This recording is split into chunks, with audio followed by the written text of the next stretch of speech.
The first time anyone saw Major Kestrel Redtail, Nakamura's F-16 streak across the Euphrates at Mach 1.2, pulling 8 Gs in a knife-edge turn that should have torn the aircraft apart, they thought it was a mistake.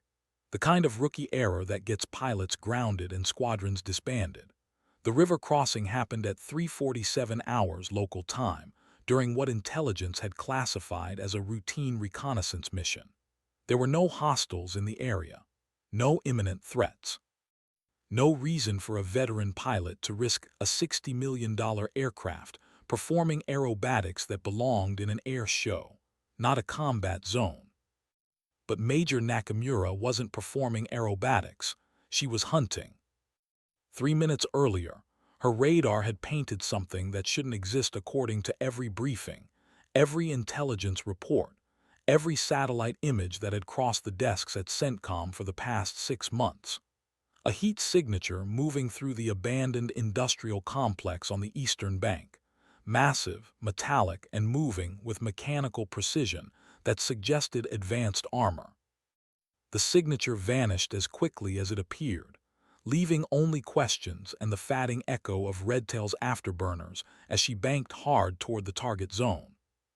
Viper lead, this is Redtail, requesting immediate flyover of Grid 77 Alpha. I have intermittent contact, possible heavy armor movement. The response crackled through her headset with barely concealed irritation. Negative, Redtail, maintain patrol route, no deviation authorized. But Kestrel Nakamura had built her reputation on seeing things others missed, finding threats that intelligence analysts dismissed, and making split-second decisions that saved lives. 6 years of combat missions had taught her to trust her instincts over protocols, especially when those instincts were screaming that something was terribly wrong in the darkness below. The F-16's engine screamed as she dropped altitude, her aircraft's shadow racing across moonlit water. Below, the industrial complex sat silent and seemingly abandoned, just another casualty of a war that had been grinding on for too long.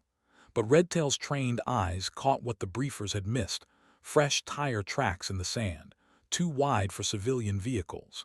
Heat distortions rising from buildings that should have been cold. And most telling of all, the complete absence of wildlife in an area that should have been teeming with feral dogs and scavenging birds. The river crossing had been deliberate, calculated, and necessary, because whatever was hiding in those buildings wasn't supposed to be there.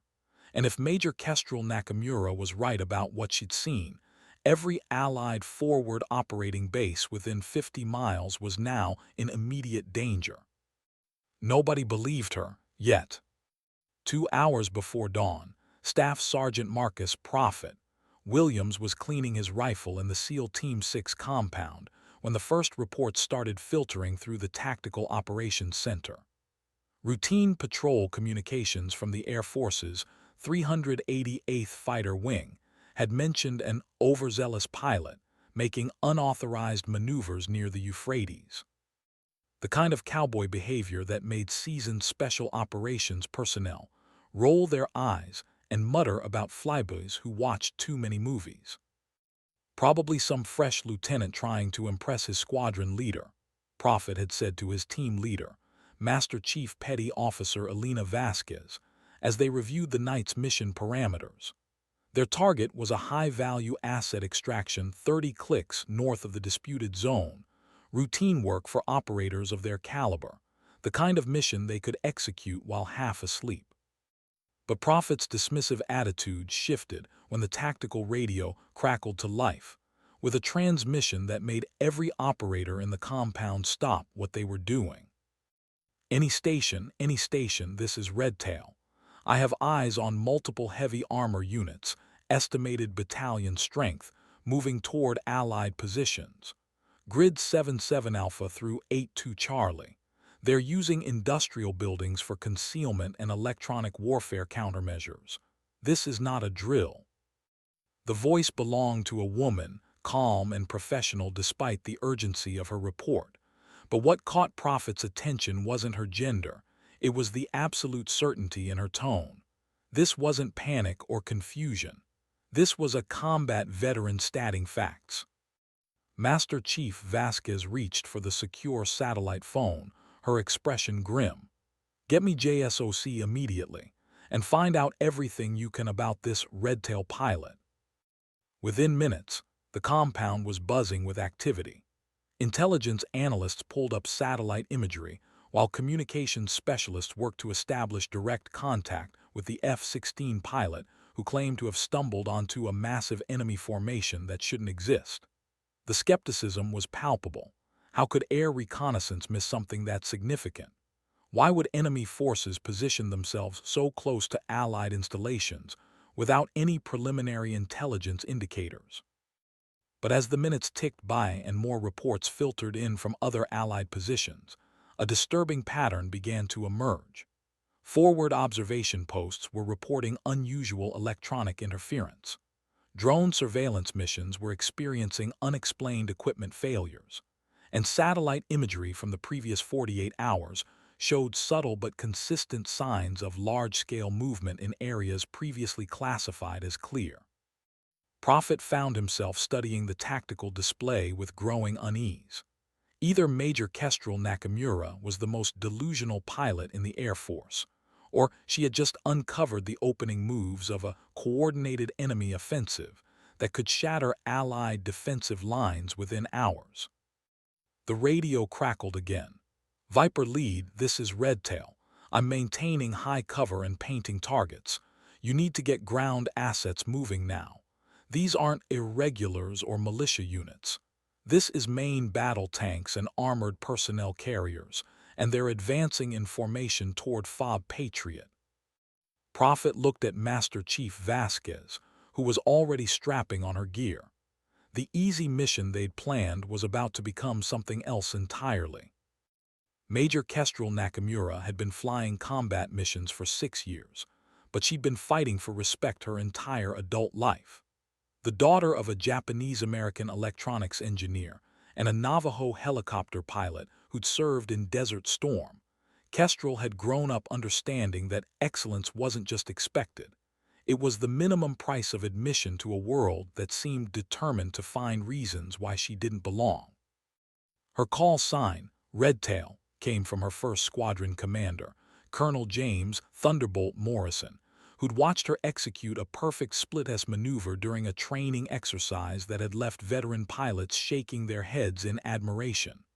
"That girl moves through the sky like a red-tailed hawk," he told the squadron. "Pure predator instincts." But respect was harder to earn than admiration. The Air Force was full of talented pilots who could execute textbook maneuvers and follow orders with precision. What separated the exceptional from the merely competent was the ability to see beyond the obvious, to process complex tactical situations in seconds, and to make decisions that saved lives when everything went wrong. As her F-16 maintained its high-altitude orbit over the industrial complex, Redtail's mind was working through multiple scenarios simultaneously. The enemy formation below wasn't random. It was deliberate, coordinated, and professionally executed. The timing suggested careful planning, probably months in the making. But the positioning revealed something more troubling. These weren't defensive positions. This was an assault formation, staged and ready to strike at Allied installations that intelligence had assured everyone were secure. Her headset crackled with transmission after transmission as various command elements tried to process her reports. Skepticism was giving way to concern as other reconnaissance assets began confirming elements of her initial assessment. But confirmation would take time, and time was the one resource they couldn't afford to waste. "Redtail, this is Viper lead. We're scrambling additional reconnaissance assets to your location. Maintain station and provide continuous updates." "Copy that, Viper lead. But I'm telling you right now, we don't have time for a committee meeting. These armor units are moving, and they'll be in range of our forward operating bases within the hour." The professional courtesy in the communications was beginning to fray around the edges. Command elements didn't appreciate being lectured by field personnel. especially when those lectures came from pilots with reputations for aggressive flying and unconventional tactics. But Redtail had learned long ago that being right wasn't always enough. Sometimes you had to be willing to stake your career on your convictions. Below her, the first enemy units were beginning to emerge from their concealment positions, moving with the coordinated precision that marked them as elite formations rather than irregulars. Master Chief Vasquez had seen enough combat to know when a situation was spiraling beyond anyone's control. The initial skepticism about Major Nakamura's reports had given way to grim acceptance as multiple intelligence sources began painting a picture that nobody wanted to believe. A coordinated enemy offensive, launched under electronic warfare cover that had blinded Allied surveillance assets for weeks, was now less than 30 minutes from overrunning 3 forward operating bases. "Prophet, get your team ready for immediate deployment," she ordered. "We're going to provide ground reconnaissance and target designation for close air support." Staff Sergeant Williams looked up from his equipment check. "What about the HVT extraction?" That mission just became secondary to keeping FOB Patriot from getting overrun. Vasquez keyed her tactical radio. "All Trident elements, this is Trident Actual. We have a developing situation that requires immediate response. Load for heavy contact and prepare for helicopter insertion within 15 minutes." The SEAL compound transformed from routine preparation to combat readiness in seconds. Operators checked weapons, communications gear, and night vision equipment with the fluid efficiency that came from hundreds of similar moments. But there was an edge to the preparation that Prophet hadn't felt since the early days of the war. The sharp tension that came from facing an enemy who had managed to achieve complete tactical surprise. As his team moved toward the helicopter landing zone, Prophet found himself thinking about the pilot whose voice had cut through the routine chatter of the tactical net like a blade. Major Kestrel Nakamura had risked her career to sound an alarm that nobody wanted to hear. And if she was right, her unauthorized river crossing might be the only reason Allied forces would have any advance warning at all. The distinctive whine of helicopter rotors filled the air as 2 MH-60 Black Hawks settled onto the landing zone. Within minutes, 16 of the most highly trained special operations personnel in the world were airborne, racing toward a confrontation that intelligence analysts had insisted was impossible. "Redtail, this is Trident Actual," Master Chief Vasquez transmitted as the helicopters climbed into the pre-dawn darkness. "We're inbound to your location for ground reconnaissance. Can you provide target updates?" The response came back immediately, crisp and professional. "Copy that, Trident Actual. I have eyes on approximately 40 armored vehicles in 3 separate formations. Lead elements are 2 clicks from the outer perimeter of FOB Patriot. They're moving fast and they know exactly where they're going." Prophet checked his rifle one more time and wondered if they were already too late. The first artillery rounds began falling on FOB Patriot at 5:21 hours, local time. The base's early warning systems had provided exactly 4 minutes and 37 seconds of advance notice, barely enough time for personnel to reach defensive positions before the world exploded in fire and steel. Captain Miranda Frost Peterson, the base commander, had been reviewing Major Nakamura's reconnaissance reports when the first shells screamed overhead. The reports had seemed almost fantastical, a massive enemy formation materializing from nowhere, moving with professional precision toward Allied positions.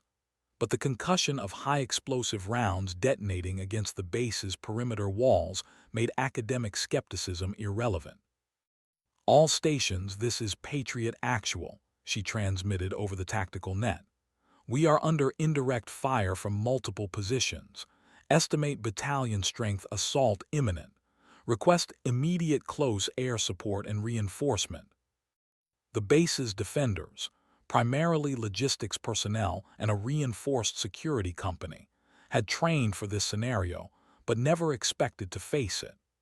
FOB Patriot was supposed to be a rear area facility, protected by layers of Allied positions and early warning systems that should have detected any major enemy movement days in advance. Above the chaos, Major Nakamura's F-16 continued its high-altitude orbit, her pilot's trained eyes tracking muzzle flashes and movement patterns that revealed the enemy's tactical organization. She had transitioned from reconnaissance to forward air control, coordinating defensive fires and providing real-time intelligence to the embattled garrison below. Patriot Actual, this is Redtail. I have multiple armor formations advancing on your position from the northeast and southeast. Estimate 2 companies of main battle tanks with infantry support. You need to concentrate your defensive fires on Grid 81 Delta. That's their primary axis of advance. Captain Peterson's response was nearly drowned out by explosions. Copy that, Redtail. Can you provide close air support? Already inbound. Viper flight is 2 minutes out with mixed ordnance. Mark your forward positions with infrared strobes and keep your heads down. The professional calm in Major Nakamura's voice provided a steadying influence in the midst of chaos. Here was a pilot who understood ground combat, who could process the tactical situation from her aerial vantage point, and translate that understanding into actionable intelligence for the defenders below. As the first F-16s of Viper flight screamed overhead, their pylons heavy with precision-guided munitions, Prophet and his SEAL team were fast-roping from their helicopters into a landing zone less than 2 kilometers from the advancing enemy formations. The intelligence picture had crystallized into nightmare clarity.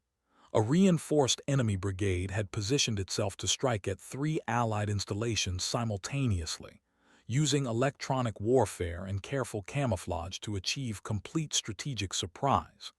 The attack on FOB Patriot was just the opening move in a coordinated offensive designed to shatter Allied defensive positions across the entire sector.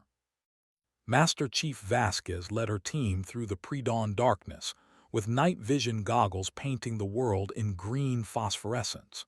Their mission was to establish observation positions and guide precision strikes against enemy command elements, but the tactical situation was evolving faster than anyone had anticipated.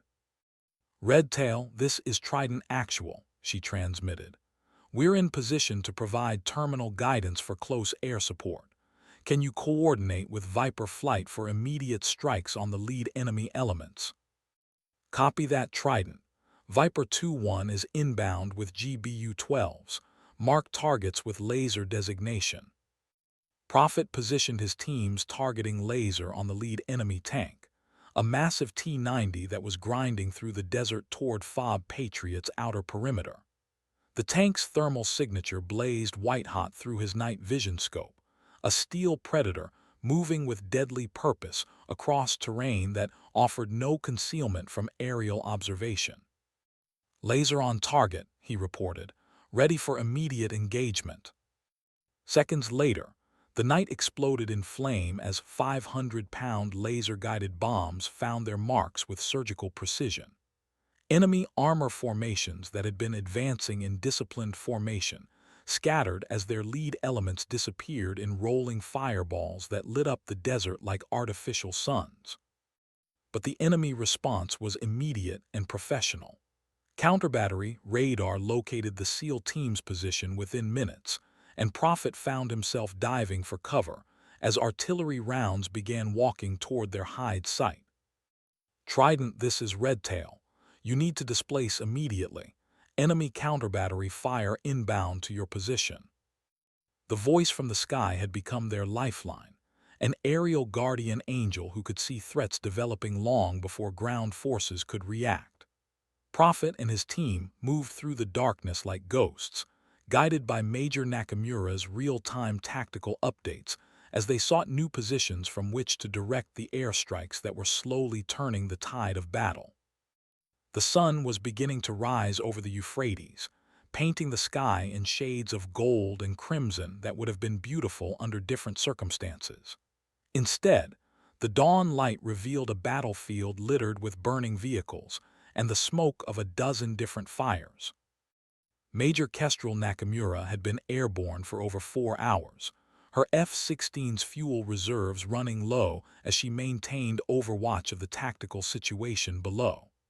Her initial reconnaissance report had triggered the largest air-ground engagement in the sector since the beginning of the current offensive, and the outcome was still very much in doubt. "Redtail, this is Patriot Actual," Captain Peterson's voice crackled through her headset. "Enemy assault on the eastern perimeter has been repelled, but we're taking heavy casualties.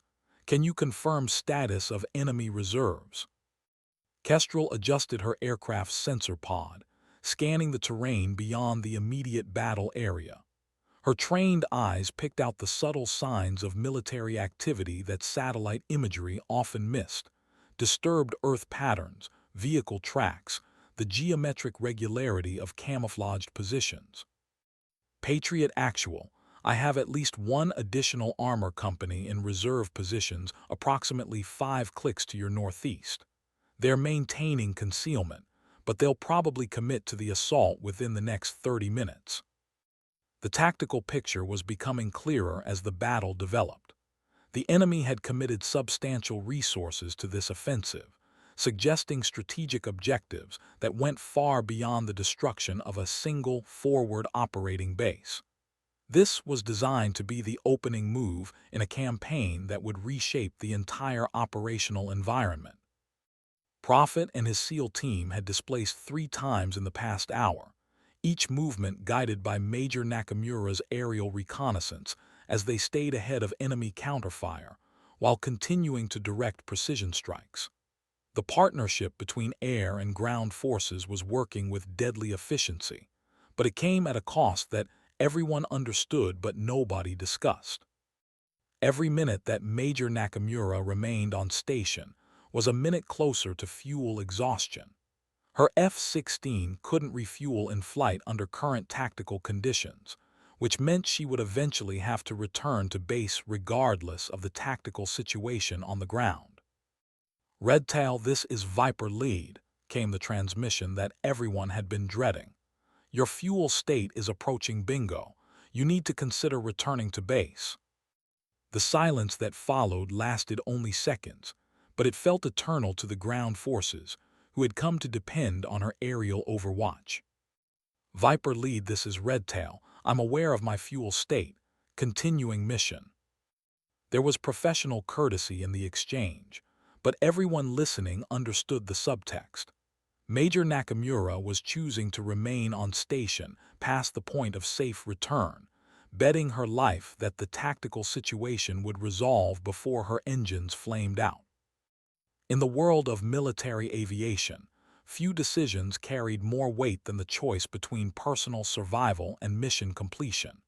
It was a decision that defined careers, reputations, and legacies, and Major Kestrel Nakamura had just made hers.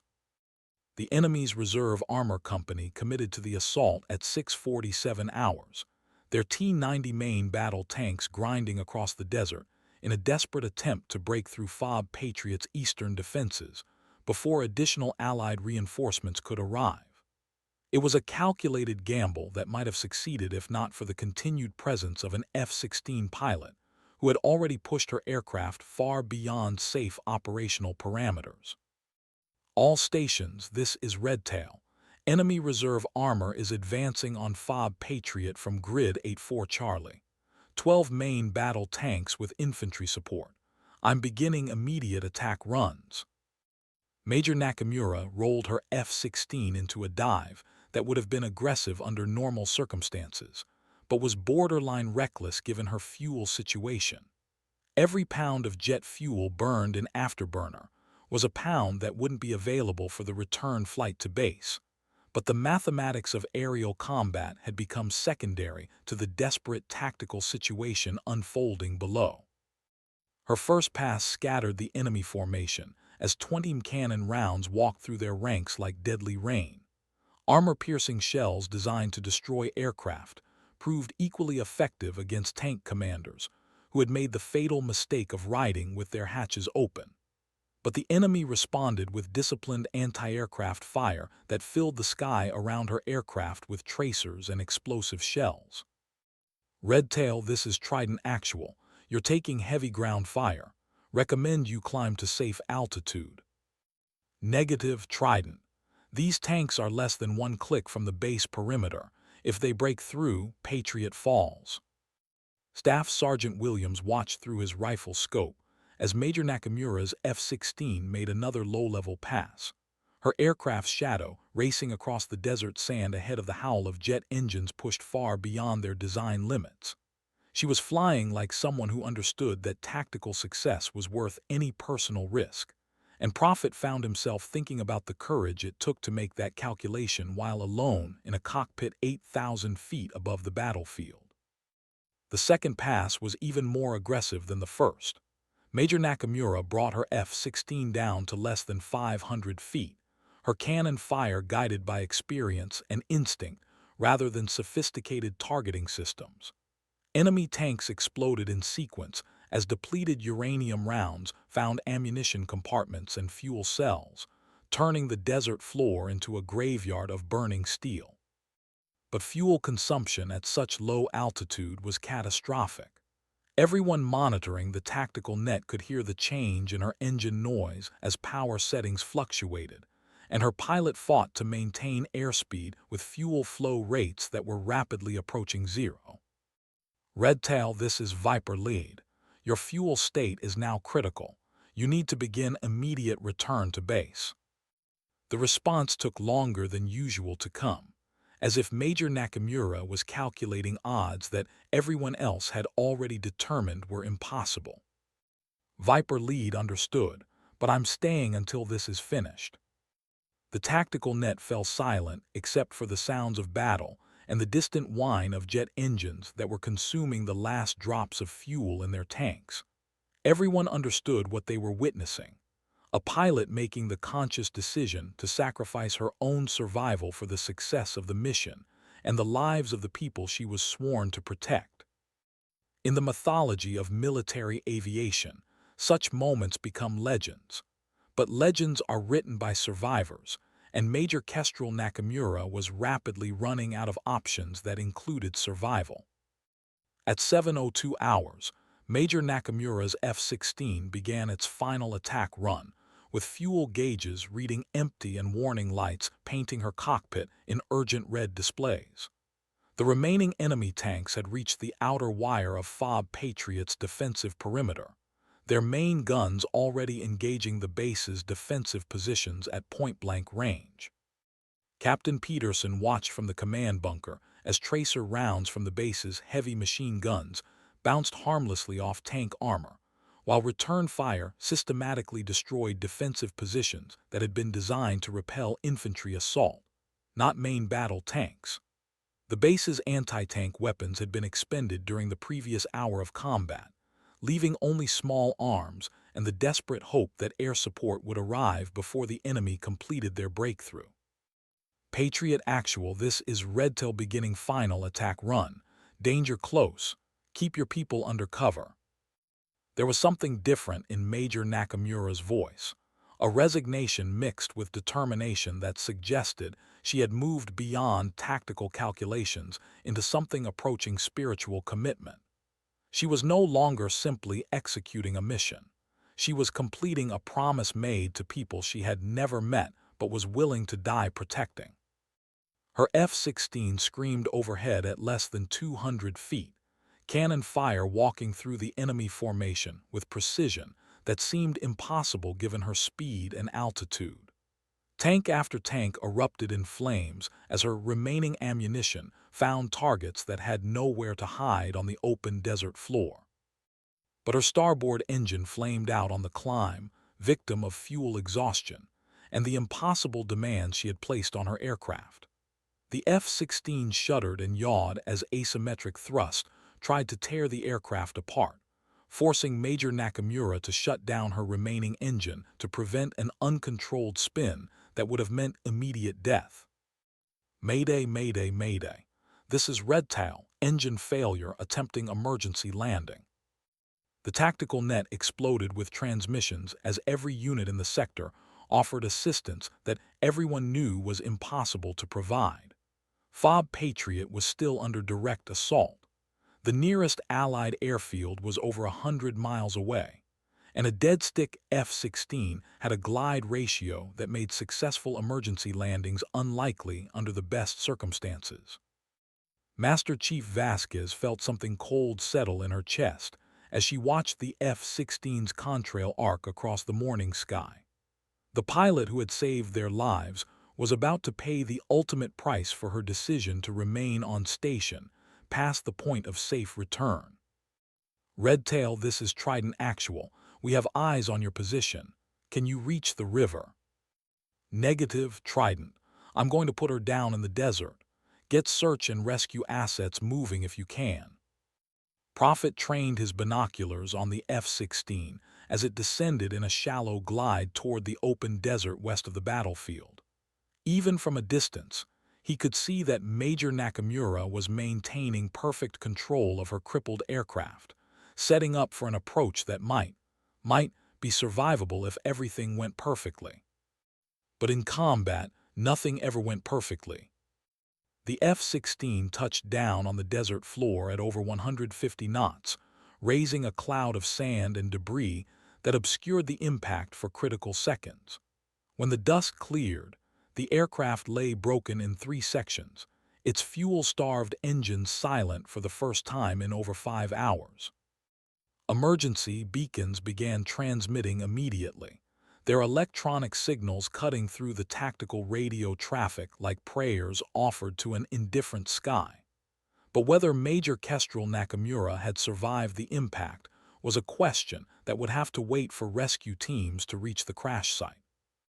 The silence that followed was broken only by the distant sound of burning enemy tanks and the whispered prayers of hardened combat veterans who had just witnessed something that would define their understanding of courage for the rest of their lives. Fob Patriot's defenders emerged from their bunkers and fighting positions to find the eastern approaches littered with the wreckage of an enemy armor company that had come within meters of overrunning their defenses.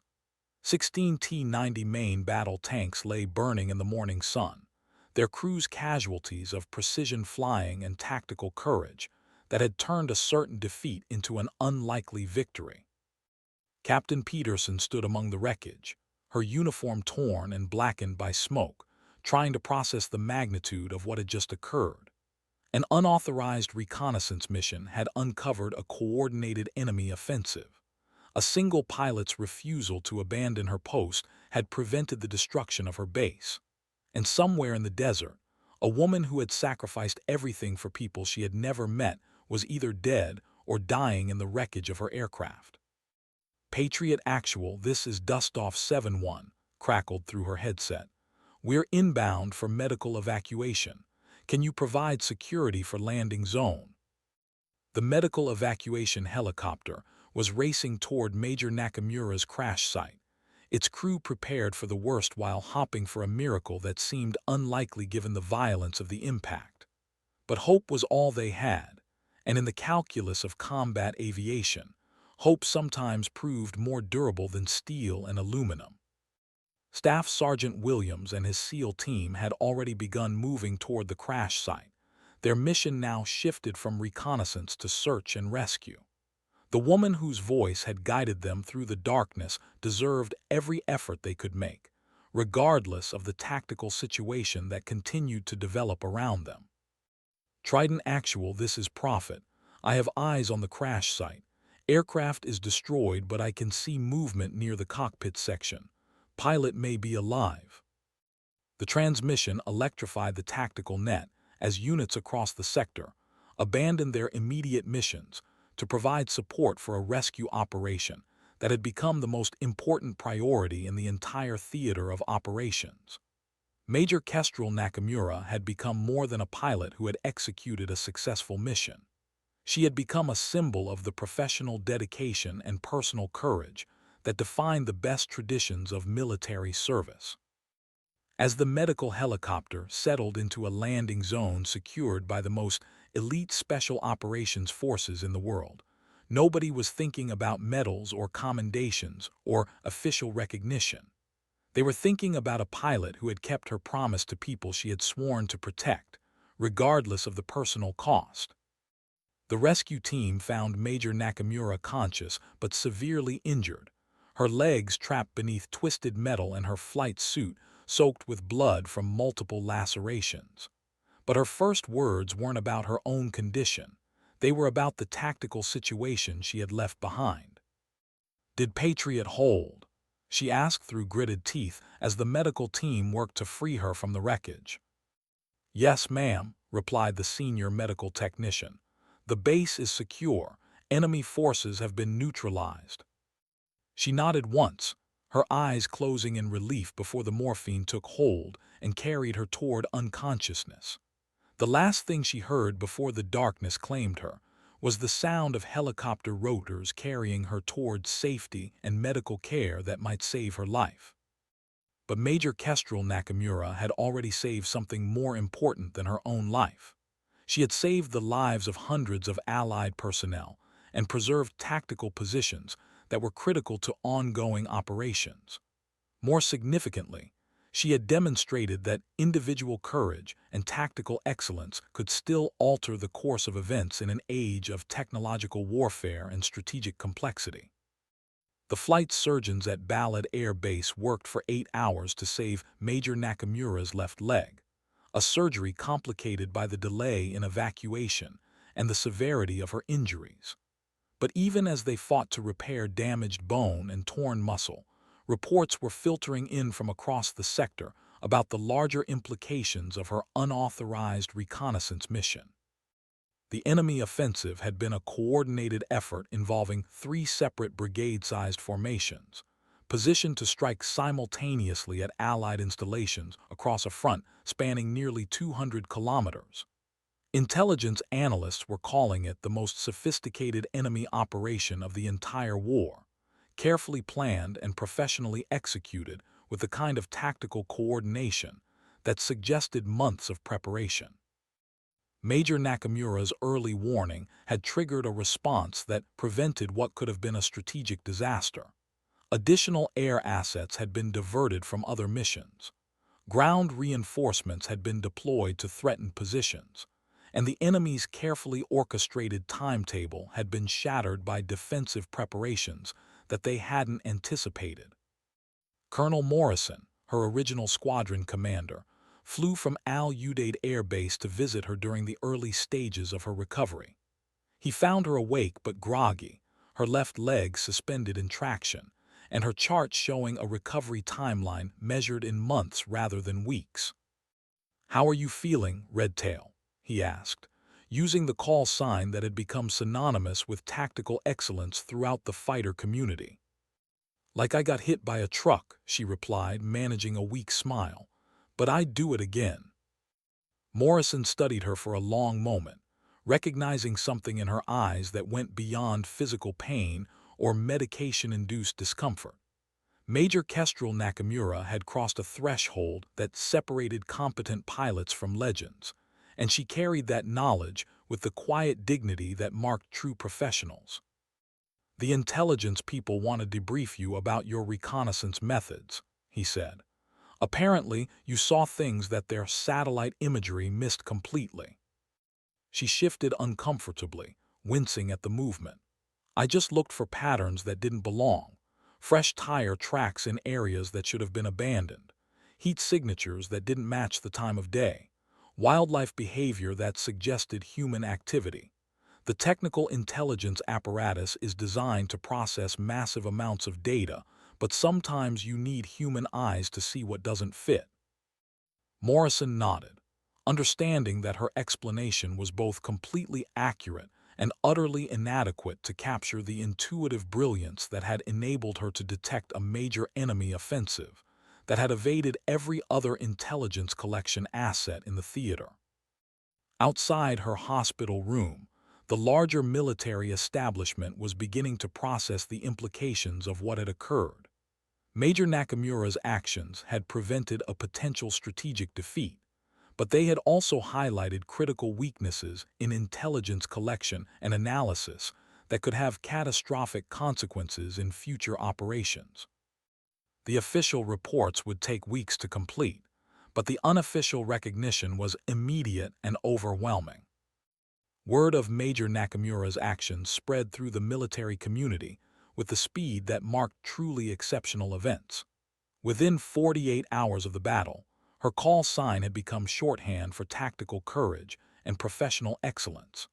Pilots throughout the theater were studying her reconnaissance techniques and discussing her decision to remain on station past fuel exhaustion with the kind of reverence usually reserved for Medal of Honor recipients.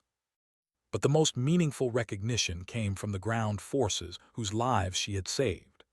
Staff Sergeant Williams and his SEAL team visited her during the second week of her hospitalization, bringing with them a small flag that had flown over Fob Patriot during the battle.